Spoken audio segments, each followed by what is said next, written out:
13 નંબરની જારી 13 નંબરની જારી આવી જાય એનું ટકા દસો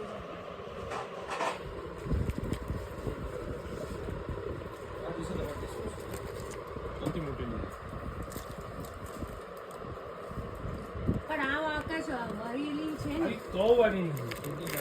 સીધી જો વાળી પેલી ડિશ વોશરમાં ઘૂસતી નથી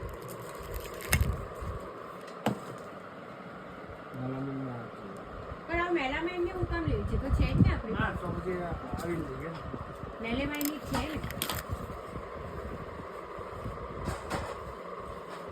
એવી તો પણ તમારે દાળ ભાત શાક રોટલી બધું ખાવું હોય તો આવીમાં સારી ખાવ આ પછી નાની પડશે થોડી સ્લાઇડ મોટી છે આનાથી સહી તો આ છે ને આપો ના એના કરતા નાની લઈ લે મોટી મળી જશે બતાય તો આકાશ આ તો ડીશ લેવી છે તમારા નાસ્તામાંથી છે ના 6 વાગે દાળ